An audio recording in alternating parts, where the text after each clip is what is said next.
Assalamualaikum warahmatullahi wabarakatuh. Saya Syihabuddin. Terima kasih banyak kerana anda berada di channel YouTube saya dan terima kasih banyak jika anda telah tekan butang subscribe. Kalau belum tekan butang berkenaan, tekan butang itu sekarang. Jika ada video-video yang bermanfaat, insya-Allah akan ada di feed YouTube anda. Sahabat-sahabat, baru-baru ni saya diberikan satu video berkaitan tentang isu mimpi yang dibawa oleh seorang Habib daripada Indonesia. Tak silap saya nama dia Habib Novel. Lalu video berkenaan diviralkan di beberapa tempat, antaranya di TikTok. Jom kita berikan reaction berkaitan tentang video itu. Sebelum itu kita tengok dulu video berkenaan sama-sama. Kisah nyata akhir zaman ketika salah satu pelayan di pondok pesantren Darul Mustofanya Habib Umar bin Hafid tempo dulu. Zaman-zaman awal itu ya. Saya dengar ceramah ini dari Habib Umar zaman dulu. Salah satu pelayannya meninggal dunia. Nah malamnya itu sesama pelayan yang teman satu kamar mimpi ya pemirsa, mimpi jangan diremehkan mimpi. Nabi Yusuf itu semua riwayat hidupnya dalam mimpi. Ya, Nabi Yusuf itu semua riwayat hidupnya dalam mimpi. Mukjizatnya Nabi Yusuf takwil mimpi. Jadi kalau ada kiai, habib, ustadz cerita mimpi yang sahih, kamu mengatakan mimpi kok dibuat dalil. Al-Quran tuh pakai mimpi jadi dalil. Imam Bukhari menjadikan mimpi sebagai sesuatu yang penting sehingga dimasukkan di dalam Sahih Bukhari. Nabi SAW bersabda, ru'yatul mu'min, mimpi seorang mukmin 1/46 bagian dari kenabian. Jadi kalau ada kiai, habib, ustadz cerita mimpi, kamu meremehkan syariat Islam. Aduh. Ya, sebelum diremehkan tak dalil sih. Mimpi biar mantap. Oh, berarti mimpinya orang soleh, mimpinya ulama itu penting. Nah, dalam mimpinya tadi ketemu sama temennya yang Al-Baturu tadi dia, khodim. Kelasnya kelas khodim, bukan kiai, habib, ustadz, guru, ajengan, bukan syekh, khodim. Bagian ngepel, bagian nyetrika, bagian nyuci, bagian masak ini di pondok itu. Dilihat kok pakaiannya ulama di alam mimpi itu. Pakaiannya raja-raja, jubah-jubah yang indah-indah luar biasa. Ya bingung toh ya. Cek ganteng nih koncoku nih. Kok bagus betul? Maka ditanya, apa yang kamu dapatkan di alam sana? Jawabannya tambah nggak jawab. Jawabannya itu merintah dulu. Kamu lanjutkan jadi pelayan di pondok ini. Kenapa begitu? Karena sejak saya meninggal sampai hari ini nggak ketemu mungkar nakir. Nah kok iso? Iya, ketika jenazah saya diletakkan di masjid untuk disolatkan, santri-santri yang nyantri di pondok ini itu kan leluhurnya banyak yang keturunan Nabi Muhammad SAW. Guru-guru yang ngajar leluhurnya juga keturunan Nabi Muhammad SAW. Maka begitu saya ini mau disolatkan, maka leluhurnya santri-santri yang di sini dan leluhurnya guru-guru yang di sini yang sudah meninggal dunia, semuanya rohnya datang menyolatkan saya. Lancar sekali cerita mimpi. Saya ngewangi gampang anak cucunya belajar dan mengajar. Masak nyuci, ngepel. Coba kalau santri harus nyuci, santri harus ngepel, belajarnya kapan gitu? Kalau kiainya suruh ngepel, suruh nyuci, itu ya ngajarnya kapan gitu? Nah ini bagian khodimnya ini akhirnya dilayani gantian. Begitu jenazah diletakkan di masjid, kata beliau, roh saya dijemput. Disolatkan, setelah itu roh saya dijemput, diajak ke alam kubur. Sampai hari ini saya udah dikubur tapi tidak pernah ditanya mungkar wa nakir. Kenapa? Karena beliau berkata, yang satu ini jangan ditanya. Ini namanya syafaatnya ulama. Jadi kalau kelasnya menghadapi mungkar wa nakir itu insya Allah nggak usah sampai ke kanjeng Nabi Muhammad SAW.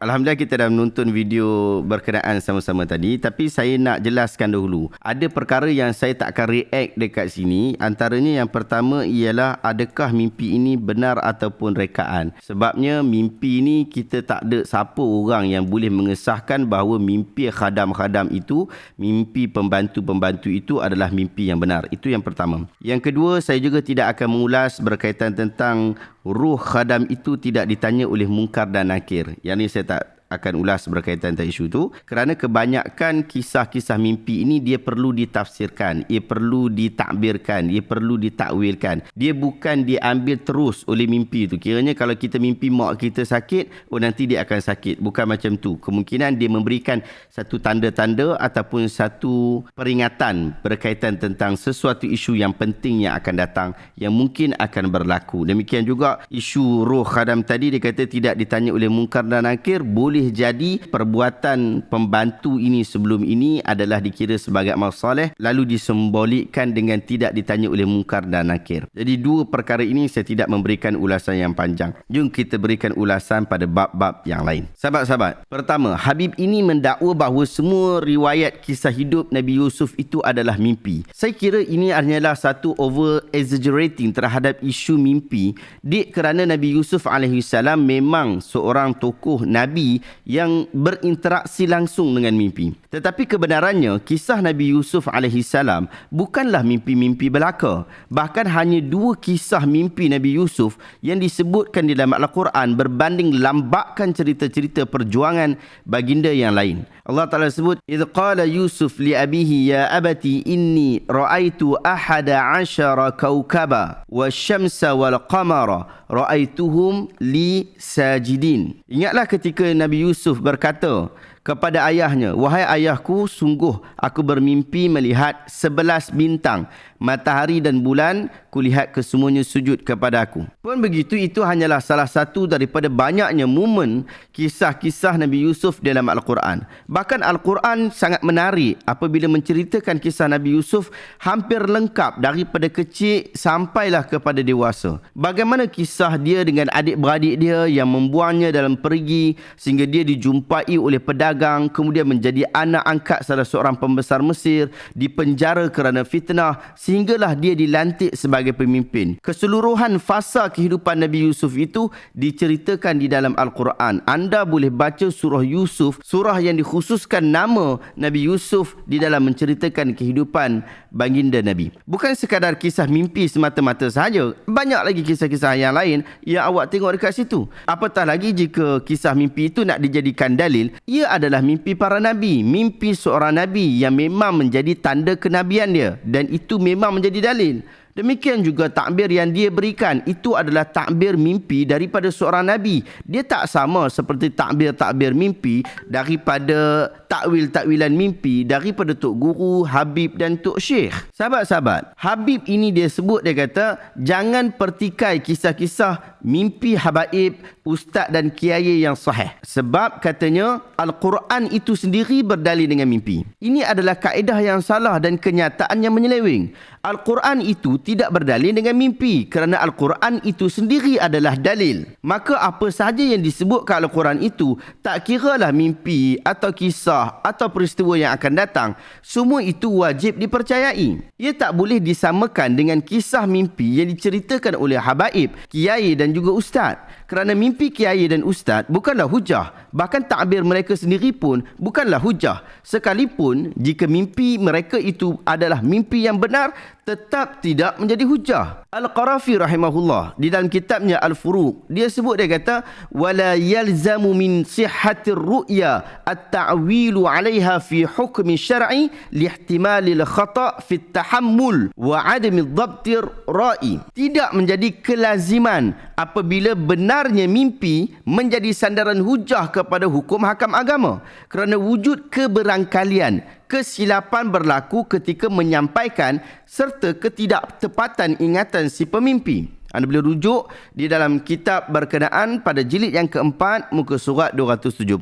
Al-Qarafi rahimahullah tidak hanya menyebutkan kenyataan yang menarik seperti itu sahaja, tetapi beliau memberikan contoh yang cukup jelas kepada kita. Di dalam rujukan yang sama pada muka surat yang sama, beliau mencontohkan jika Rasulullah hadir dalam mimpi, kemudian sebut bahawa isteri orang yang mimpi itu telah jatuh talak dengan talak 3. Maka mimpi ini tidak boleh dijadikan hujah walaupun mimpi bertemu Nabi itu adalah mimpi yang benar. Kerana di dalam disiplin ilmu yang disepakati oleh para ulama, kata-kata Nabi ketika hidup adalah diutamakan jika nak dibandingkan dengan kata-kata baginda di dalam mimpi. Apatah lagi, orang yang bermimpi itu boleh jadi dia ingat-ingat lupa atau lupa-lupa ingat sehingga terdedah kepada kesilapan. Demikian juga mimpi ini seringkali dia tidak straight to the point. Dia biasanya dia perlu ditakwilkan, dia perlu diperjelaskan. Dia bukan cerita A, dia maksudkan A.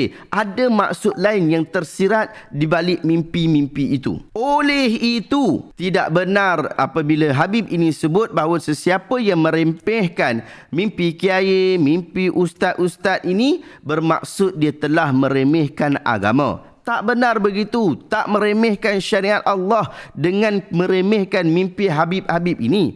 Kerana mimpi bukan hujah. Bahkan mimpi kiai, mimpi ustaz itu juga boleh jadi dia adalah mimpi yang bohong dan mimpi daripada perlakuan permainan syaitan. Orang yang tidak kiai pun boleh mimpi-mimpi yang benar dan orang yang tidak kiai pun boleh mimpi yang salah. Kiai pun sama, tak kiai pun sama. Dan orang kafir pun boleh jadi benda yang sama. Dia boleh mimpi yang benar, dia boleh mimpi yang tidak benar. Tidak ingatkah kita kepada kisah Nabi Yusuf? Raja yang bermimpi itu adakah dia Islam? Tidak, dia bukan Islam. Tetapi mimpi dia adalah mimpi yang benar. Kerana mimpi yang benar boleh datang daripada sesiapa sahaja tanpa kecuali. Inna ru'ya thalathun minha ahawilu minasyaitan liyahzuna biha ibna Adam wa minha ma yahumu bihi ar-rajul fi yaqadhah fayarahu fi manamihi wa minha juz'un min 46 juz'an minan nubuwah. Mimpi itu ada 3 jenis. Ada mimpi yang merupakan gangguan syaitan yang meresahkan anak Adam. Yang kedua, mimpi yang pada asalnya perkara yang difikirkan manusia ketika jaga lalu terbawa-bawa ketika dalam tidur. Dan yang ketiga adalah mimpi yang merupakan satu bahagian daripada 46 bahagian kenabian. Maksudnya mimpi-mimpi yang benar. Hadis ini adalah hadis yang sahih riwayat Ibn Majah dalam kitab sunannya. Jadi ringkasnya mimpi ini ada 3 jenis. Yang pertama, mimpi yang baik dan benar, ru'yal hasanah. Ia adalah apa yang disifatkan oleh Rasulullah SAW sebagai satu bahagian daripada kenabian Nabi Muhammad SAW.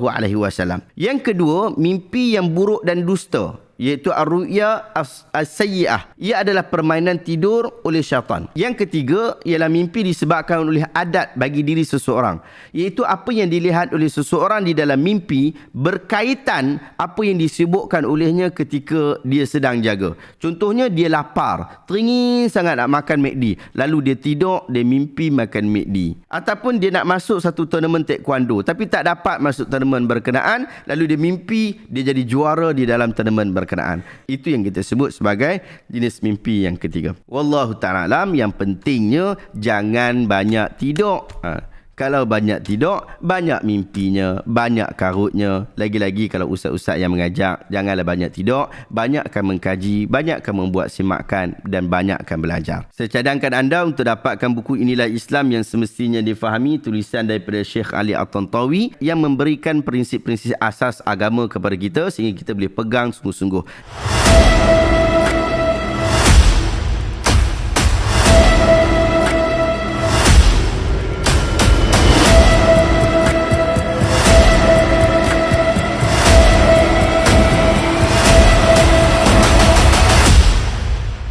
Baru-baru ni terdapat satu video yang ramai sangat orang minta untuk saya berikan reaction, iaitu berkaitan tentang silsilah emas ke-38 baginda Agung Rasulullah SAW. Dikatakan bahawa ada seorang lelaki daripada cicit Nabi SAW telah datang ke negara Malaysia ini dan telah menjadi berita yang begitu gempar di negara kita. Jom kita tengok video berkenaan sekarang. Warahmatullahi wabarakatuh. Alhamdulillah, Allahumma shalli ala sayyidina Muhammad wa ala sayyidina Muhammad. Alhamdulillah. Ini video lama ni. Kepada Dah 8. yang bertanya, ramai yang bertanya. 2 bulan lepas Rasulullah ni ada lagi. Dan ini di belakang ana adalah silsilah Zahabi atau nasab keturunan Rasulullah atau silsilah emas keturunan Rasul sallallahu alaihi wasallam. Nah, dan di bawah sekali adalah namanya Muhammad Al-Amin. Al-Idrisi bin Muhammad Al-Idrisi Al-Hasani, kerana diringkaskan tu. Tapi kalau panjang tu bawah lagi tu. Dia adalah keturunan ke-38 daripada Rasul sallallahu alaihi wasallam. Dan keturunan Rasulullah sallallahu alaihi wasallam hanya daripada jalur Hasan dan Husain, yakni anak kepada Sayyidina Fatimah Az-Zahra, anak kepada Sayyidina Ali dan Sayyidina Fatimah Az-Zahra, dan turun ke Sayyidina Hasan, Sayyidina Hasan Musanna, Sayyidina Abdullah Al-Kamil dan Imam Idris Al-Akbar, dan terus ke sini. Dan semua para imam ni, para Amirul Mukminin, kebanyakan daripada sini adalah Amirul Mukminin, pembawa khalifah dari zaman Rasul sallallahu alaihi wasallam. Alhamdulillah di Maghrib ini masih tertegaknya Amirul Mukminin yang membawa gelaran khalifah Islam atau di bumi Maghrib ini, insya-Allah, yang mewarisi kekhalifahan daripada Sayyidina Rasul sallallahu alaihi wasallam, insya-Allah. Baik. Kita dah tengok video berkenaan sama-sama, dan saya tengok kalau daripada sudut belakang Ustaz ni, bawah sekali tu bukan Muhammad Al-Amin, itu Muhammad Al-Hamid. Kalau anda perasan dekat gambar tu disebut Muhammad Al-Hamid. Mungkin Muhammad Al-Hamid ni adalah anak kepada Muhammad Al-Amin, sebab atas pada tu Muhammad Al-Amin, atas satu iaitu Muhammad Hamid, Maula Hamid. Maula Hamid tu memang pak kepada Muhammad Al-Amin yang tengah viral sekarang. Dan silsilah seperti ini juga anda boleh tengok kepada pemimpin-pemimpin Maghribi sekarang. Dia pun ada silsilah macam ni juga, bukan hanya Muhammad Al-Amin seorang saja ada. Okey, baik, kita berikan sedikit ulasan.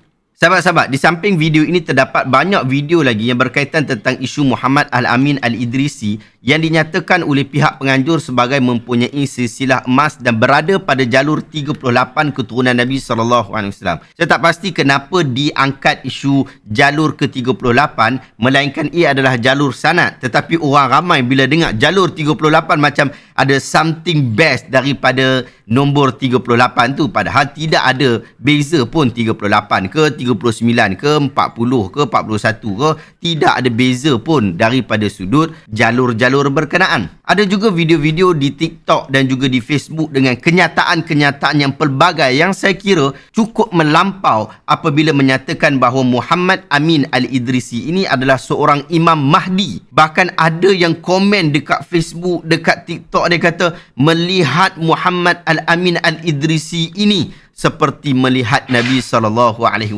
Sedangkan semua itu adalah bibit-bibit ketaksuban yang boleh menyebabkan kemelampauan di dalam mengangkat dan memuliakan seseorang. Setahu saya, beliau tidak ada sifat-sifat Al-Mahdi sedikit pun. Nak kata dia ulama pun tidak. Kerana pihak penganjur sendiri di dalam video yang lain, iaitu Duam Media, telah menafikan bahawa dia ini adalah seorang ulama. Menurut Ustaz Hafiz Za'farani yang saya baca daripada kenyataan beliau di Facebook, dan saya fikir Ustaz Hafiz Za'farani ini adalah antara ustaz yang boleh dikatakan mula-mula mengangkat isu pertikaian dan mempertikaikan Maula Muhammad Amin Al-Idrisi ini. Dia kata Muhammad Amin Al-Idrisi ini, degree dia, ijazah sarjana mulia dia adalah di dalam public law daripada University of Nice, Sofia, Antipolis di Perancis. Dia juga adalah seorang lawyer yang memang dapat persetujuan CAPA dari University of Algiers di fakulti di Algeria. Master dalam Political Science daripada University of Nice, Sofia, Antipolis di Perancis. Ringkasnya, tiada pengajian agama Islam yang formal yang beliau belajar. Jadi apa sebab kita nak angkat dia lebih daripada orang lain? Dia bukan alim ulama, dia bukan cendekiawan. Di tanah Arab ada keturunan Nabi yang paling kukuh dan jelas, iaitu keturunan Raja Jordan. Mereka adalah dari Hashimiyah yang mempunyai jalur yang lebih padu. Kenapa tak angkat mereka saja berbanding Muhammad Amin ini? jika bukan kerana isu ilmu dan ulama. Di tanah Melayu ini terdapat ramai zuriat Nabi SAW, raja-raja Melayu, sultan-sultan Melayu, mufti-mufti, ustaz-ustaz, orang kebanyakan, ramai daripada kalangan mereka adalah daripada keturunan zuriat Nabi SAW. Sebahagian sahabat-sahabat kita yang mempunyai nama Wan, nama Said, nama Syarifah juga mempunyai darah zuriat Nabi SAW. Kenapa susah-susah menjemput Muhammad Amin Al-Idrisi Al-Hasani ini jika bukan kerana ilmu dan ulama? Sedangkan dia ini sendiri tiada langsung background formal pengajian Islam. Sama sahaja dengan ramai keturunan Nabi yang ada di Malaysia ni. Apatah lagi sekadar bacaan ringkas saya berkaitan tentang Muhammad Amin Al-Idrisi ini. Terdapat beberapa isu kontroversi tentang peribadi beliau yang perlu diberikan penjelasan dan penerangan yang lebih mendalam oleh pihak penganjur yang membawa beliau daripada Maghribi ke Malaysia. Saya tak pasti daripada Maghribi ke Malaysia ataupun daripada Perancis ke Malaysia. Pasport beliau pun kita tak tahu, pasport Maghribi ke pasport daripada Perancis. Anda boleh baca kenyataan-kenyataan yang diterbitkan oleh sahabat-sahabat kita yang berada di Maghribi sekarang ini. Anda boleh bertanya kepada mereka berkaitan tentang isu dia ini, isu Muhammad Amin Al-Idrisi ini daripada sahabat-sahabat kita yang berada di Maghribi. Antaranya adalah Ustaz Adli Al-Qarni yang menceritakan lebih detail tentang Muhammad Amin ini. Si Ustaz ni sebut oknum maula lagi. Anda boleh baca pelbagai kisah-kisah licik dan berbahaya yang telah dilakukan oleh Muhammad Amin Al-Idrisi ini. Ustaz Adli Al-Qarni, dia bongkarkan isu ini di dalam Facebook beliau. Dia sekarang berada di Maghribi, dia belajar di sana, dia adalah salah seorang daripada warga Nusantara kita, daripada Indonesia yang mengenali sosok Muhammad Amin Al-Idrisi di sana. Dia adalah orang yang sangat rapat dengan tokoh-tokoh di sana. Dia mempunyai data-data yang cukup tidak elok terhadap Muhammad Amin Al-Idrisi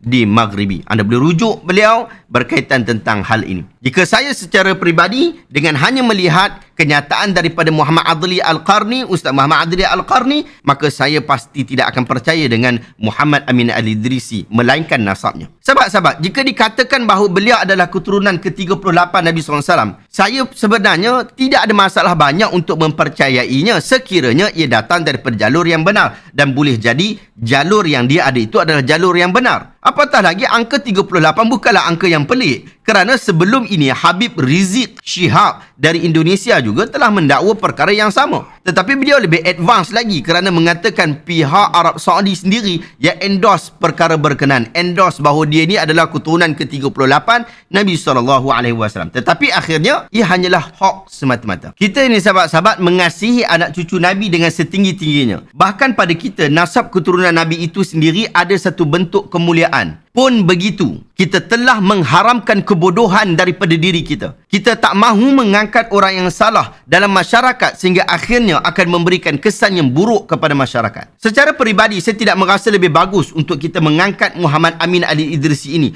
Bahkan, kita tiada sebarang sebab yang kuat untuk mengangkat beliau melebihi orang lain. Apatah lagi dengan melampau mengangkat beliau sehingga mengatakan dia ialah Imam Mahdi. Seorang keturunan Rasulullah SAW ialah seorang yang mempunyai jalur keturunan yang jelas dan berpegang teguh dengan ajaran Rasulullah SAW. Membawa panji-panji agama seperti mana yang dibawa oleh Rasulullah SAW. Sehingga dia sendiri menekuni apa yang dibawa oleh baginda Nabi SAW, datuk-datuknya itu. Sehinggalah layaklah dia digelar sebagai salah seorang daripada tokoh-tokoh ulama yang perlu kita mengambil manfaat daripadanya. Tetapi apabila ada seseorang yang menyandarkan dirinya kepada Nabi SAW tetapi tidak menunjukkan perilaku yang dibawa oleh baginda Nabi, maka sudah layak dia tidak diikuti dan diangkat di dalam masyarakat. Kerana dibimbangi dia dapat membuatkan masyarakat taksub kepada dirinya sehingga melampau di dalam memuliakan seseorang. Inilah yang berlaku kepada Muhammad Amin Al-Idrisi ini. Apabila masyarakat diperdaya hanya dengan serban, jubah, perkataan Al-Idrisi Al-Hasani serta senarai nasab sehingga ia dimuliakan tanpa sebab yang munasabah yang lain. Ini hanya akan menjadikan umat tidak pandai di dalam menilai, tetapi hanya mengikut tanpa alasan. Sahabat-sahabat, kehidupan Nabi SAW sangat penting untuk diangkat pada bulan Rabiul Awal ini. Apatah lagi ia adalah bulan kelahiran Rasulullah SAW dan bulan kewafatan baginda. Nabi SAW tidak pernah meninggalkan anak keturunan baginda untuk menjadi barang-barang pameran yang hanya dihiasi jubah, serban, ridak dan seumpama dengannya. Akan tetapi baginda Nabi telah meninggalkan legasi Al-Quran dan As-Sunnah yang cukup jelas dan terang, yang dibawa dengan titisan peluh dan darah. Perjuangan dan pembelaan yang tidak ada henti-henti terhadap perjuangan mengangkat agama Allah. Kisah kehidupan baginda Nabi daripada awal kelahirannya sehingga baginda dilantik sebagai Rasul pada 10 Ogos 610 Masihi cukup menginspirasikan. Perjalanan yang tidak ada henti, tidak ada kesal dan tidak ada penyesalan. Perjalanan hidup seorang pejuang yang bermati-matian membela agama tercinta. Kisah hidup ini tidak boleh dibiarkan begitu saja. Ia perlu dibaca dan dihayati dalam kehidupan setiap orang yang beriman, sama ada kamu zuriat Rasulullah atau zuriat Raja Siam. Untuk mengetahui dan mengenali Rasulullah SAW dengan lebih mendalam, tidak boleh tidak, kita hendaklah membaca buku-buku berkaitan tentang baginda Nabi. Di sebelah saya ini ada buku Sirah Nabi Ar-Rahiq Al-Makhtum yang ditulis oleh Syekh Safiur Rahman Al-Mubarakpuri. Buku yang mengisahkan kehidupan Nabi SAW daripada sebelum baginda dilahirkan sehingga baginda meninggal dunia. Ini adalah edisi kemas kini terakhir sebelum penulisnya meninggal dunia. Banyak fakta-fakta sejarah yang tidak pernah kita tahu tentang baginda Nabi, yang kita kasih, yang kita sayang, yang kita kata laukana bainana Rasulullah sallallahu alaihi wasallam. Banyak kisah-kisah perjuangan yang tidak pernah terungkap di dalam ceramah-ceramah dan kuliah-kuliah telah direkodkan di dalam buku ini. Anda dapatkan buku ini, ambil manfaat daripada buku ini, tekuni buku ini, jadikan ia sebagai matan kuliah anda bersama anak-anak atau jemaah surau dan masjid anda, sehingga akhirnya orang dapat mengambil manfaat daripada kehidupan seorang Nabi melebihi sekadar menonton seorang manusia yang berketurunan Nabi SAW. Saya letakkan link dekat bahagian description, boleh beli dekat sana ataupun anda boleh terus pergi dekat Shopee dan dapatkan buku ini di Santai Ilmu Publication. Sahabat-sahabat, inilah keadaan kita, pendirian kita berkaitan tentang Muhammad Al-Amin Al-Idrisi ini. Kita tak tahu nama dia yang sebenar pun. Sebahagian kata Muhammad saja, sebahagian kata Muhammad Al-Amin, sebahagian kata Muhammad Amin. Kita tak tahu nama dia yang sebenar pun. Tetapi itu tidak menjadi satu perkara yang bermasalah. Tetapi bermasalah pada kita sekiranya keturunan Nabi ini hanya menjadi barang pameran-pameran sahaja. Bukan kita mengambil ilmu daripadanya. Jika kita nak mengambil ilmu, kita ambil daripada ulama, sama ada dia daripada keturunan Nabi SAW ataupun bukan daripada keturunan Nabi. Jika nak jadikan keturunan Nabi sebagai satu bahan yang bagus untuk menjadi matan di dalam program-program maulid kita pada hari ini, boleh, tidak menjadi masalah. Ambillah keturunan Nabi SAW daripada kalangan ulama. Kita tidak kekurangan orang-orang seperti itu. Ramai daripada kalangan mereka itu adalah daripada kalangan rakyat Malaysia juga. Ambillah ustaz-ustaz kita yang dia ada daripada Alawiyin, daripada Ahlul Bait Nabi SAW. Belakang gelaran mereka Ba'lawi lah, Alawi lah, yang mana mereka ini daripada keturunan Nabi SAW, daripada Ahlul Bait Nabi SAW, dan mereka itu daripada kalangan ulama-ulama. Jangan ambil orang awam, jangan ambil orang yang tidak ada ilmu. Wallahu ta'ala alam. Adakah anda dapat sesuatu ilmu yang bermanfaat pada hari ini? Jika anda rasa video hari ini bermanfaat, tekan butang share. Semoga orang lain juga mendapat manfaat yang sama. Terima kasih banyak. Assalamualaikum warahmatullahi wabarakatuh.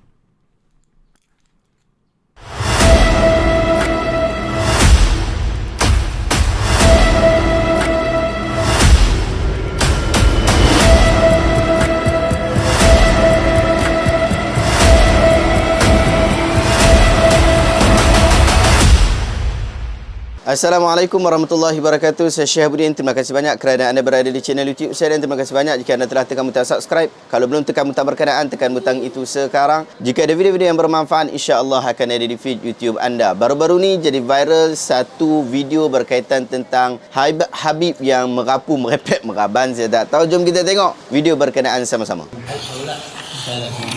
Habib Abdurrahman bin Ali bin Ali Mukashifin, Ainul Mukashifin, orang yang cinta kepadanya, mata yang tersingkap Qala fahustu dakhaltu ila dakhil, maka aku masuk ke dalam. Masuk ke dalam. Al fara'aitu Nabi Hud jalis dakhil. Aduh. Aku melihat Nabi Allah Hud ada di dalam sedang duduk. Nabi Hud sedang menangis Maka aku bilang kepada Nabi, dia siap tanya menangis wahai Nabi Allah. Faqala inni abki wa a'innu min dhunub az-zairin li'annani kull man ja'a min az-zairin alaihi dhunub atahammaluha wa yaghfiruha Allah lahu. Aku ini nangis karena aku ini menolong orang-orang yang datang ke sini. Karena mereka membawa dosa-dosa banyak, aku menahannya, dan semuanya ketika ditahan oleh aku, Allah Subhanahu wa taala ampunkan dosa-dosa orang yang ziarah Ramadan. Mudah-mudahan kita semuanya banyak dosa nih, semua nih kelihatannya dosa-dosanya banyak. Habis ziarah tadi semua dosanya habis. Amin. Amin. Amin. Nikahnya Nabi Allah. Okey, kita dah tengok video berkenaan. Jom kita berikan reaksi berkaitan tentang video ini. Sahabat-sahabat, selepas saya menonton video ni, saya sangat-sangat marah, sangat-sangat kecewa, sakit hati, geram dan meluat. Sudah banyak video reaction yang saya buat. Bahkan ini hari ini adalah video reaction yang ke-305. Tetapi video ini adalah video yang paling kita kata merapu sekali, paling kita geram sekali lah. Bagaimana tidak? Bayangkan dua orang lelaki yang berperwatakan dengan jubah dia, dengan serban dia, sedang berbohong secara terang-terangan dan penuh yakin pula tu. Dengan lagak dan jubah mereka seperti itu, pasti kata-kata mereka akan dipercayai oleh umat Islam yang tidak menggunakan akal untuk berfikir. Kalau ikutkan, saya tidak perlu membincangkan panjang hal ini kerana ia memang satu benda yang bodoh tahap gaban, tahap maksimum. Tetapi saya mahu untuk kita menjadi orang yang bijak, yang menerima dan menolak sesuatu dengan alasan daripada petunjuk Nabi kita Muhammad sallallahu alaihi wasallam, kerana itulah disiplin kita, itulah yang kita diajar dengannya. Oleh itu, jom kita selidik isu ini sama-sama. Pertama, Habib Abdul Rahman ini dia dakwa bahawa dia masuk ke dalam satu tempat dan dia mendapati bahawa Nabi Hud sedang duduk dan menangis di situ. Boleh jadi tempat itu bukanlah maqam, tetapi boleh jadi dia adalah tempat masuk gua atau sebagainya. Saya tak tahu tentang tempat berkenaan, tetapi dia dakwa bahawa Nabi Hud duduk di situ dan dia masuk dan dia bercakap, bersembang dengan Nabi Hud alaihi salam, dan Nabi Hud duduk dan sedang menangis. Macam mana kita nak percaya benda macam ni? Adakah anda nak kata bahawa Nabi Nuh tak mati lagi, lalu anda boleh jumpa dia macam jumpa kawan-kawan? Para nabi ni mulia, tetapi mereka juga manusia yang menghadapi kematian macam mana kita mati. Allah Ta'ala sebut dalam Quran, وَمَا جَعَلْنَا لِبَشَرٍ مِّن قَبْلِكَ الْخُلْدَ أَفَإِن مِّتَّ فَهُمُ الْخَالِدُونَ. Kami tidak pernah jadikan seorang pun manusia sebelum kamu, wahai Muhammad, yang kekal. Sekiranya kamu, wahai Muhammad, pun akan mati, bagaimana mereka itu akan kekal abadi? Anda boleh rujuk dalam surah Al-Anbiya ayat 34. Tokoh tafsir terkemuka umat Islam, Al-Imam Ibn Kathir rahimahullah, dia jelaskan maksud ayat ini. Dia sebut, وَقَدْ اسْتَدَلَّ بِهَذِهِ الْآيَةِ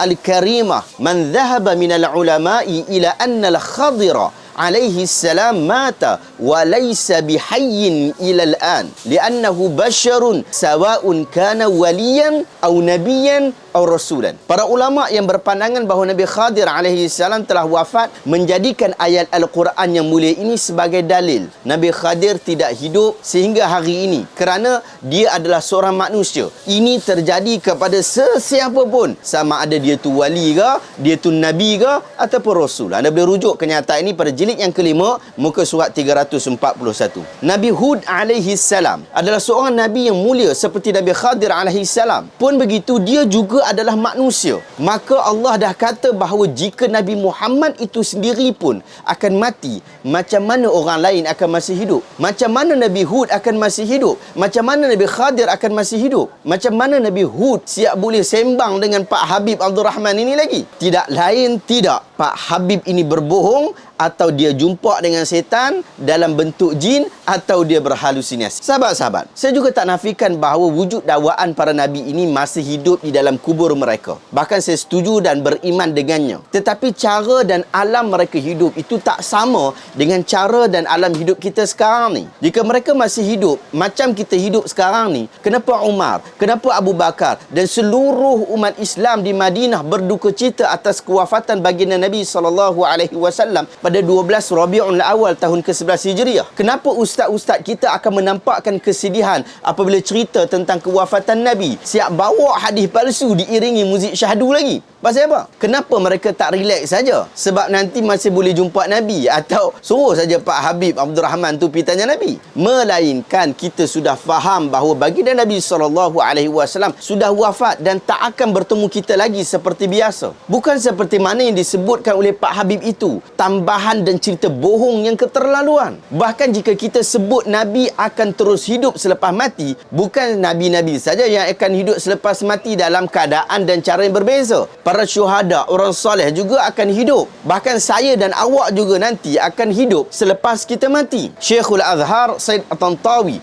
rahimahullah juga menyebutkan orang kafir juga akan hidup selepas mereka mati. Tetapi keadaannya sudah tidak sama seperti keadaan kita ataupun keadaan yang berada di alam dunia ini. Dia berada di alam yang berbeza. Di dalam Al-Quran Allah Ta'ala sebut berkaitan para syuhada hidup dalam kubur mereka. وَلَا تَحْسَبَنَّ الَّذِينَ قُتِلُوا فِي سَبِيلِ اللَّهِ أَمْوَاتًا بَلْ أَحْيَاءٌ عِنْدَ رَبِّهِمْ yurzaqun. Betul-betul jangan kamu mengira bahawa orang yang terbunuh dalam perang fisabilillah itu mereka mati, sedangkan mereka itu hidup di sisi Tuhan mereka dengan diberikan rezeki. Surah Ali Imran ayat 169. Allah menyatakan mereka hidup walaupun kita nampak mereka terbunuh, nafas mereka sudah tiada, bahkan kita menguburkan mayat mereka. Tetapi sebenarnya mereka hidup di alam yang berbeza dengan alam kita dan diberikan kenikmatan yang luar biasa. Apabila para syuhada seperti itu, seperti yang disebutkan dalam surah Ali Imran itu, maka para nabi ridwanullahu alaihim ajma'in adalah lebih mulia, lebih berhak kepada hal yang sama atau lebih baik daripada itu. Walaupun Al-Abbas, Ali, Fadl, Husam bin Al-Abbas, Syaqran, Usamah bin Zaid dan Aus bin Khawli memandikan jasad Nabi Muhammad SAW, kemudian mereka menguburkan baginda di tempat baginda wafat, iaitu di tempat tidur baginda Nabi di rumah Aisyah. Setelah itu para sahabat bergilir-gilir solat jenazah baginda. Pun begitu, kita mengatakan bahawa Rasulullah wafat pada keadaan ini, tetapi dia hidup pada alam dan juga bentuk yang berbeza. Tetapi hidup dia bagaimana? Hidup di alam yang berbeza dan keadaan yang berbeza. Kita tak boleh dah jumpa Nabi selepas kewafatannya, melainkan dalam alam mimpi sahaja. Daripada sudut dunia ni, baginda Nabi dah wafat. Baginda sudah meninggal dunia, sehingga Fatimah pun menuntut harta peninggalan faraid ayah dia. Jika benar Rasulullah belum mati dan kita boleh jumpa macam jumpa kawan-kawan, confirm para sahabat Nabi ridwanullahu alaihim ajma'in tak akan menguruskan jenazah baginda, serta Fatimah tidak akan menuntut faraid. Itu keadaan Nabi Muhammad. Adakah anda nak sebut bahawa Nabi Muhammad telah mati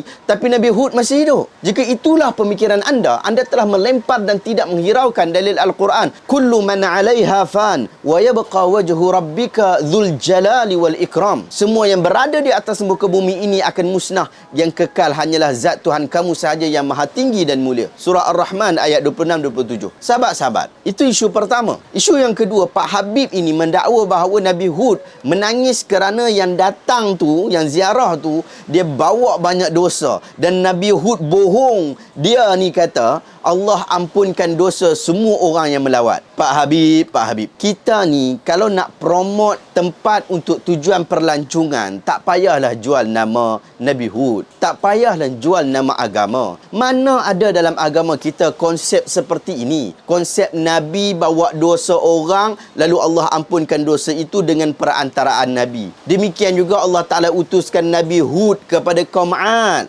bukan kepada kaum Nabi Muhammad SAW, bukan kepada umat Nabi Muhammad. Apakah hanya Nabi Hud nak pergi susah-susah dengan urusan umat Nabi Muhammad SAW? Ingatlah kita kepada sabda Nabi SAW, ma dhi'bani ja'i'ani ursila fi ghanamin bi afsada laha min hirsil mar'i 'alal mali wasyarafi lidinihi. 2 ekor serigala yang cukup lapar kemudian dihantar kepada kawanan kambing, tidaklah ia lebih membahayakan jika nak dibandingkan dengan kerakusan seseorang terhadap harta dan kemuliaan lalu dia menjual agamanya. Hadis ini sahih riwayat Imam Ahmad di dalam Musnad. Adakah anda dapat sesuatu ilmu yang bermanfaat pada hari ini? Jika anda rasa video hari ini bermanfaat, tekan butang share. Semoga orang lain juga mendapat manfaat yang sama. Terima kasih banyak. Assalamualaikum warahmatullahi wabarakatuh.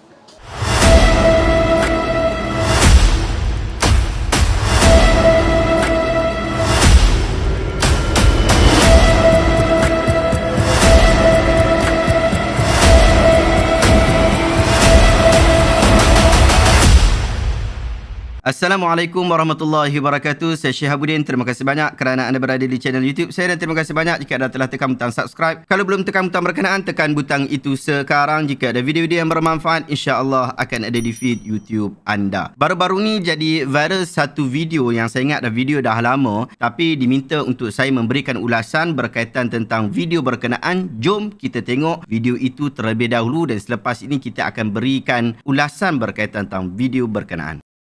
Tidurnya Al-Habib Abdurrahman bin Muhammad As-Saggaf. Bagaimana beliau kalau tidur? Tidur memang nggak bisa tidur. Bukan seperti kita. Kalau kita nggak tidurnya memang apa? Memang karena penuh dengan permusuhan dan kedengkian. Tapi kalau beliau Al-Habib Abdurrahman As-Saggaf itu nggak tidur selama 33 tahun. Kalau tidur menghadap ke sebelah kanan melihat surga serta isinya. Ya, melihat sebelah kanan, ngadep sebelah kanan, melihat surga serta isinya, melihat bidadari, melihat telaga-telaga. Ya. Kemudian kalau seandainya menghadap ke sebelah kiri, melihat neraka serta isinya. Sampai beliau mengatakan, bagaimana saya bisa tidur, sedangkan kalau saya tidur itu menghadap ke sebelah kanan, saya melihat surga serta isinya, dan kalau saya menghadap ke sebelah kiri, saya melihat neraka serta isinya. Okey, baik, kita dah tengok video berkenaan sama-sama tadi berkaitan tentang 33 tahun tak tidur. Kata Habib Al-Idrus ini, dia kata Habib Abdurrahman As-Saggaf tidak tidur selama 33 tahun dan beliau melihat syurga sebelah kanan, lihat bidadari, lihat telaga dan keindahan syurga. Lihat belah kiri pula, nampak neraka serta isinya. Mari kita beri ulasan berkaitan tentang isu ni. Sahabat-sahabat, ini adalah cerita-cerita merapu yang bertujuan untuk mengangkat orang soleh secara berlebih-lebihan. Orang soleh mungkin Habib Abdurrahman tu tak ada kaitan dengan cerita kita, tetapi yang melebih-lebih ni, ini yang selalu jadi masalah. Dalam agama kita ni, Nabi Muhammad adalah manusia yang paling mulia dan paling diagungkan. Pun begitu, kita tak dibenarkan untuk berlebih-lebihan mengangkat baginda Nabi SAW. Umar radhiyallahu anhu mengatakan bahawa Rasul SAW bersabda, "La tuturuni kama ataratin nasara Isa bin Maryam. Innama ana abdun faqulu abdallah wa rasuluh." Jangan kalian berlebih-lebihan dalam memuji aku sebagaimana orang-orang Nasrani berlebih-lebihan dalam memuji Isa bin Maryam. Aku hanyalah seorang hamba, maka katakanlah Abdullah, hamba Allah, dan Rasulullah, utusan Allah. Hadis ini sahih riwayat Imam Bukhari. Kalau Nabi Muhammad sendiri pun diikat dengan pernyataan bahawa dia adalah hamba Allah, dan kita tidak dibenarkan berlebih-lebihan di dalam memuji baginda, bagaimana pula dengan tok-tok guru, tok-tok Habib? Pastinya lagilah tak boleh. Sebab apa saya kata kenyataan Habib Al-Idrus ini bersifat berlebih-lebihan? Sebabnya, sedangkan Nabi kita Muhammad SAW sendiri pun tidur, bagaimana pula anda nak kata Habib Abdurrahman tak tidur malam sampai 33 tahun? Adakah selepas 33 tahun tu dia dah boleh tidur sebab dah tak ada nampak syurga dan neraka? Kelebihan dia dah hilang ke? Bahkan baginda akan marah. Baginda Nabi SAW akan marah kalau ada daripada kalangan sahabatnya yang mahu beribadah sepanjang malam tapi tak tidur. Pernah ada sahabat kata, aku akan solat sepanjang malam tak nak tidur. Ada yang kata, aku akan puasa sepanjang tahun sampai satu hari pun aku tak puasa. Tak ada satu hari pun aku tak puasa. Dan ada juga yang kata, aku tak mau kahwin sebab nak membujang supaya lebih mudah beribadah kepada Allah. Nabi tegur, Nabi kata, antumul ladhina qultum kadha wa kadha, amma wallahi inni la akhsyakum lillah wa atqakum lahu, lakinni asumu wa uftir wa usalli wa arqud wa atazawwajun nisa, faman raghiba an sunnati falaysa minni. Kamu yang kata itu dan ini, demi Allah, aku adalah manusia yang paling takutkan Allah dan paling bertakwa kepada Allah. Pun begitu, aku ini sendiri ada hari aku puasa sunat, ada hari aku tak puasa, ada waktu aku salat malam, ada waktu aku tidur. Aku juga berkahwin dengan wanita. Oleh itu, sesiapa yang tak suka dengan cara hidup aku, maka dia tak termasuk dalam umat aku. Hadis ini sahih riwayat Imam Al-Bukhari. Dan hadis ini Nabi dah bagi tahu dekat kita bahawa tak ada orang yang lebih takutkan Allah, lebih baik amalannya, lebih dekat dengan Allah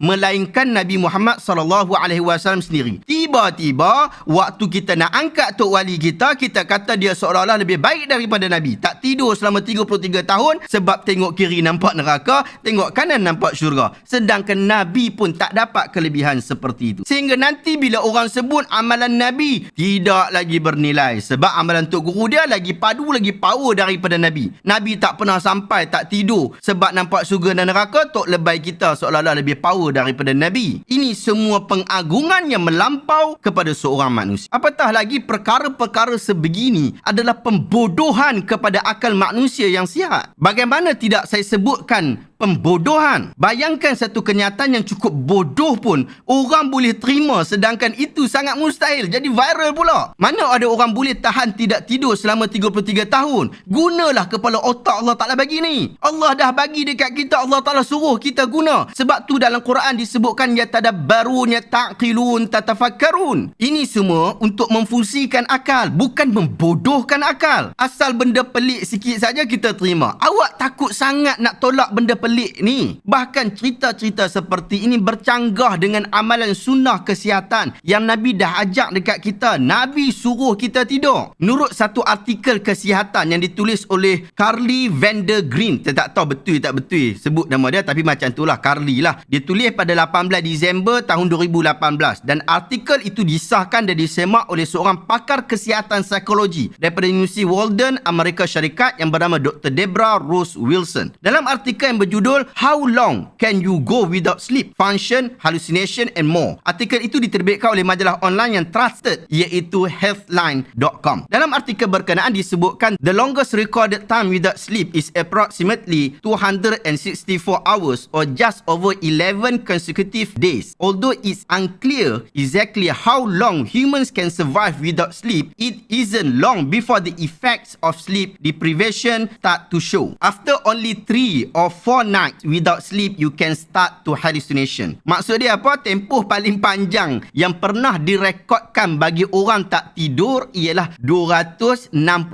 jam atau hanya lebih kurang 11 hari berturut-turut sahaja. Sekalipun masih tidak jelas berapa lama manusia boleh bertahan jaga tanpa tidur, tetapi kesan susulan akibat tak cukup tidur itu dapat dikenal pasti dalam tempoh masa yang cukup singkat. 3 atau 4 malam saja tak tidur, anda akan mula mengalami halusinasi. Ia disebutkan dalam artikel akademik dan secara praktikalnya memang jadi seperti itu. Akibat daripada bertahan tak tidur akan nampak benda macam-macam. Nampak kelibat macam-macam. Nampak itu, nampak ini. Apa yang kita pernah dengar, pada waktu itulah dia datang. Sampai ke satu tahap boleh bau, boleh rasa dan boleh dengar sesuatu yang sebenarnya tidak wujud pun. Ini adalah gangguan psikologi yang dihadapi oleh orang yang tak cukup tidur. Sekitar tahun 2002-2006, saya pernah mengikuti satu seni silat batin di satu tempat ketika belajar di Johor sebelum ni. Dalam pelbagai peringkat amalan kebatinan yang diajarkan oleh Pak Guru, ada satu amalan yang sebenarnya bercanggah dengan amalan Ahlussunnah wal Jamaah, iaitu berpuasa 10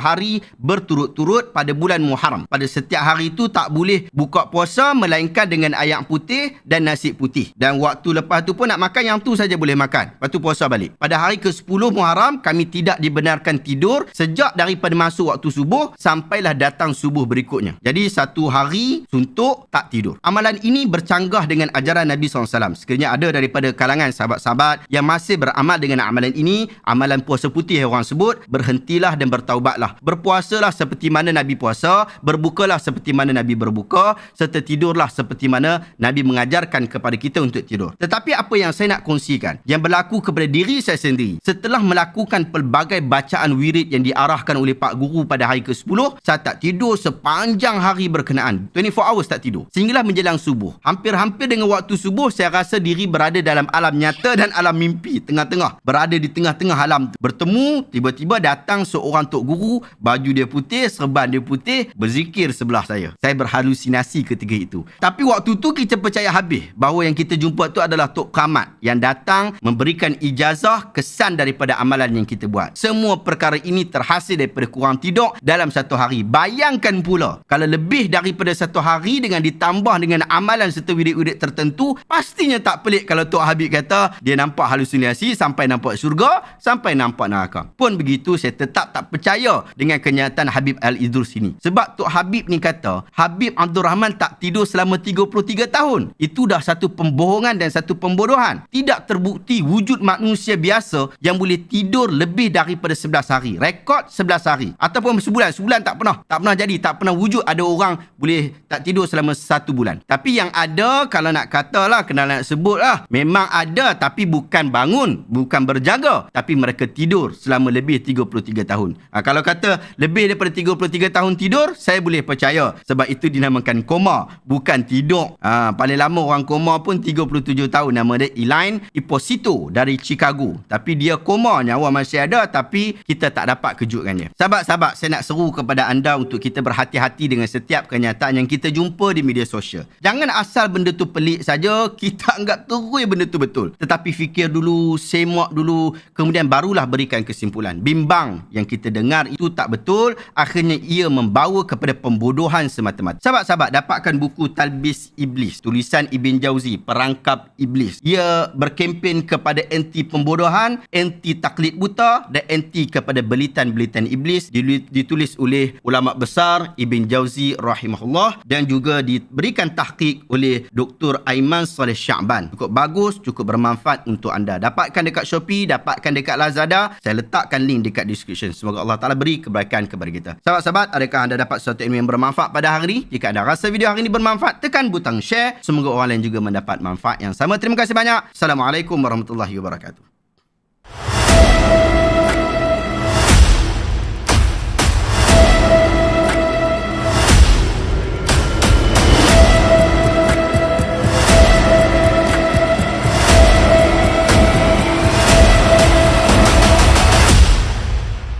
Baru-baru ni jadi viral satu lagi isu yang cukup menarik untuk kita berikan ulasan. Jom kita tengok video berkenaan sama-sama. Satu malam Nabi terbangun dari tempat tidur, dicari oleh Siti Aisyah. Siti Aisyah terlelap dalam tidur. Begitu saat dibangun, dilihat Rasulullah nggak ada. Dicari di dalam masjid, ternyata Nabi sedang salat, ditungguin sama Siti Aisyah. Setelah selesai salat, ya Rasulullah, kapan waktumu istirahat? Kasih Indonesia ni tu kapan-kapan. Apa jawaban Nabi Muhammad? Jika aku istirahat, bagaimana nasib umatku di yaumil qiyamah? Bagaimana nasib umatku? Mati lagi ya. Jika aku terlelap tidur, bagaimana nasib umatku di yaumil qiyamah? Apa yang kau lakukan ya Rasulullah sehingga aku melihat engkau banyak di dalam gerakan salatmu? Apa jawaban Rasulullah? Ya Aisyah, setiap malam aku harus menggelar daripada sorbanku. Untuk apa ya Rasulullah? Tidak kurang setiap hari, setiap malam aku salat taubat di hadapan Allah 1000 rakaat. Sahabat-sahabat, tukang cerita ini telah menipu atas nama Nabi Muhammad sallallahu alaihi wasallam. Jenis penipuan ini disebut di dalam istilah ahadis khusus yang saya akan jelaskan nanti waktu hujung sikit insya-Allah. Tetapi kita jelaskan dulu isu video ini terlebih dahulu. Hadis yang disebutkan oleh ustaz ini, tak kiralah siapa, saya pun tak kenal dia ni siapa. Tapi cuma video ini diberikan kepada saya untuk saya memberikan ulasan. Jadi kita balik kepada konten apa yang dia sebutkan. Hadis yang disebutkan ini adalah tidak sahih. Tidak pernah diriwayatkan bahawa Nabi SAW pernah salat sunat taubat sebanyak 1000 rakaat pada satu malam. Bahkan 1000 rakaat sunat mutlak pun baginda tidak pernah sebutkan, tidak pernah buat dan tidak pernah ikrarkan. Tidak pernah wujud dalam sunnah baginda Nabi SAW. Aisyah sebut bahawa Nabi tak salat lebih daripada 11 rakaat. Tetapi tukang cerita ini kata 1000 rakaat pun Rasulullah salat. Dia cuba berbohong atas nama Nabi. Dia cuba berbohong atas nama Aisyah. Aisyah pernah sebut dalam hadis yang sahih, "Makana Rasulullah sallallahu alaihi wasallam yazidu fi Ramadana wala fi ghairihi ala 11 rakaat. Yusalli arba'an fala tasal an husnihinna wa tulihinna summa yusalli arba'an fala tasal an husnihinna wa tulihinna summa yusalli salasan." Maksudnya Aisyah radhiyallahu anha sebut Rasulullah sallallahu alaihi wasallam tidak salat lebih 11 rakaat sama ada pada bulan Ramadan atau selain daripada bulan Ramadan. Baginda salat 4 rakaat dan janganlah kamu tanya kesempurnaan dia macam mana, panjang dia macam mana. Kemudian Rasulullah sambung lagi 4 rakaat dan janganlah kamu bertanya akan kesempurnaan dan panjang dia. Maksudnya cukup panjang. Setelah itu baginda sallallahu alaihi wasallam salat 3 rakaat. Hadis ni diriwayatkan oleh Imam Bukhari, Imam Muslim dalam kitab kitab sahih mereka berdua. Sahabat saya Hamidah Rapai buat satu kiraan yang cukup menarik. Kita kena pakai kepala otak kita untuk nak buat kiraan ni. Anggaran malam sampai ke pagi, andainya Nabi tak tidur adalah daripada pukul 7 malam sampai pukul 5 pagi. Contohlah, dia ada 10 jam. 10 jam ni kita kalikan dengan 60 minit, kita akan dapat 600 minit. 600 minit ni kita bahagikan dengan 1000 rakaat, kita akan dapat 0.6 minit. Bersamaan 36 saat untuk satu rakaat. Mustahil Nabi akan solat 36 saat untuk satu rakaat. Sedangkan Nabi adalah orang yang paling menjaga tajwid dalam bacaan serta penuh dengan kesempurnaan seperti mana hadis yang kita sebut dah tadi. Kalau tukang cerita ni dapat guna akal dia, guna kepala otak yang Allah Ta'ala bagi dekat dia, pasti dia akan menolak kata-kata 1000 rakaat ini kerana ia seolah-olah memperlekehkan Nabi. Seolah-olah mengatakan Nabi cakap tak serupa bikin, tak tahu tentang adab salat, tak tahu tentang tumaninah. Di dalam Sahih Al-Bukhari, Abu Hurairah meriwayatkan anna Rasulullah sallallahu alaihi wasallam dakhala al-masjida fadakhala rajulun fasalla fasallama ala an-nabiy sallallahu alaihi wasallam faradda wa qala irji' fasalli fa innaka lam tusalli faraja'a yusalli kama salla thumma jaa'a fasallama ala an-nabiy sallallahu alaihi wasallam faqala irji' fasalli fa innaka lam tusalli salasan faqala walladhi ba'athaka bil haqq ma uhsinu ghairah fa'allimni. Pernah satu hari Rasulullah SAW masuk ke Masjid Nabawi. Kemudian masuk juga seorang lelaki lantas solat. Kemudian memberi salam kepada baginda Nabi. Nabi menjawab salam itu. Kemudian Nabi kata, solat semula kerana kamu belum solat. Dia pun pergi solat semula macam solat dia tadi. Kemudian kembali kepada Nabi dengan memberikan salam. Tapi Nabi tetap kata, solat semula kerana kamu belum solat. Nabi sebutkan benda tu sebanyak 3 kali. Akhirnya lelaki itu kata, demi Allah yang membangkitkan engkau dengan kebenaran, aku tak tahu lagi cara yang paling bagus, ajak aku. Maka Nabi sebut faqal idza qumta ila salati fakabbir summa qra ma tayassara ma'aka minal Quran summa rka' hatta tatma'inna raki'a summa rfa' hatta ta'dila qa'ima summa isjud hatta tatma'inna sajida summa rfa' hatta tatma'inna jalisa waf'al dhalika fi salatika kulliha. Nabi sebut apabila kamu berdiri untuk salat maka takbir. Kemudian baca ayat Quran yang mudah bagi kamu. Setelah itu rukuk sehingga kamu berasa tenang, maksudnya tumaninah. Setelah itu angkat kepala kamu sehingga kamu berdiri tegak, maksudnya dalam keadaan yang begitu. Setelah itu sujud sehingga kamu dapat bertenang, maksudnya sujud dengan tumaninah. Setelah itu duduklah sehingga kamu dapat ketenangan, maksudnya dengan tumaninah. Dan lakukanlah itu semua dalam solat kamu. Hadis ini sahih riwayat Imam Bukhari. Sahabat-sahabat, buku Sahih Al-Bukhari 12 jilid terjemahan penuh bahasa Melayu Malaysia telah diterjemahkan. Anda boleh pergi dekat link description. Saya adalah salah seorang daripada tim penterjemah untuk buku berkenaan. Dapatkan buku berkenaan, saya letak link Shopee dekat bahagian description. Sahabat-sahabat, Nabi sebutkan gaya solat yang perlu dilakukan dengan cukup sempurna. Ia mustahil dilakukan dalam tempoh kurang 1 minit. Bahkan orang yang boleh percaya dengan solat taubat 1000 rakaat ni, pasti dia dah lupakan akal. Dia dah buang jauh akal kepala otak yang Allah Ta'ala bagi tu. Mereka ingat solat tu hanya tunduk dan rukuk, sedangkan ia adalah mendekatkan diri dengan Tuhan. Nabi dah ajar cara yang paling sempurna, maka memadai kita mengikut apa yang telah baginda SAW ajarkan. Hati-hati dengan ahadisul qusas, kerana ia membuka hati anda dan banyak perkara palsu. Anda tengok video tadi, rasa nangis, rasa nak menangis, rasa sedih sungguh. Apabila anda mendengar ahadisul qusas, itulah kebiasaannya. Anda akan merasa sedih dan jiwa anda akan rasa tersentuh kerana dia menjentik jantung hati anda. Tetapi hakikatnya ia adalah pembohongan dan pendustaan yang cukup besar, yang sangat keji. Apakah ahadisul qusas? Ia adalah hadis-hadis yang disampaikan oleh tukang cerita yang melanggar disiplin ilmu hadis dengan tujuan menyentuh hati pendengar. Dalam kisah yang mereka sampaikan penuh dengan cerita pelik dan ajaib, bahkan kadang-kala membodohkan akal pada tahap yang cukup rendah. Hadis yang pendek dipanjangkan, hadis yang panjang diselewengkan, sehingga maksud yang dikehendaki oleh agama itu sudah menjadi begitu jauh dan fokusnya melencong. Ahadisul qusas seringkali membawa kepada penyelewengan kata-kata, penyelewengan ucapan, penyelewengan perbuatan dan penyelewengan terhadap perakuan Nabi SAW. Nabi sebut, man kadzaba alayya muta'ammidan falyatabawwa maq'adahu minan nar. Sesiapa yang berbohong atas nama aku secara sengaja, maka siap sedialah tempat duduk dia daripada api neraka. Hadis ini hadis sahih, hadis ini hadis mutawatir. Sahabat-sahabat sahabat, Allah Ta'ala sebut dalam surah At-Tahrim, qu anfusakum wa ahlikum nara. Jaga diri kamu dan juga anak pinak kamu daripada api neraka. Jaga diri kita, jaga anak pinak kita daripada perkara-perkara yang seperti ini. Mula-mula kita ingat ia adalah perkara kebaikan, tetapi sebenarnya ia adalah kejahatan yang cukup jahat. Adakah anda dapat sesuatu ilmu yang bermanfaat pada hari ini? Jika anda rasa video hari ini bermanfaat, tekan butang share. Semoga orang lain juga mendapat manfaat yang sama. Jangan lupa sahabat-sahabat, kita sedang buat apps Pustaka Asy-Syamilah. Sekarang apps berkenaan hampir siap. InsyaAllah doakan bulan ini apps berkenaan akan siap dan saya akan launching dan saya akan maklumkan tarikh launching apps berkenaan. Sekarang kita perlukan untuk memperbanyakkan lagi terjemahan dan dimasukkan kitab-kitab itu di dalam maktabah ataupun Pustaka Asy-Syamilah kita. Sokong projek ini dengan pergi ke syihabuddinahmad.com/infak. Terima kasih banyak sahabat-sahabat. Assalamualaikum warahmatullahi wabarakatuh.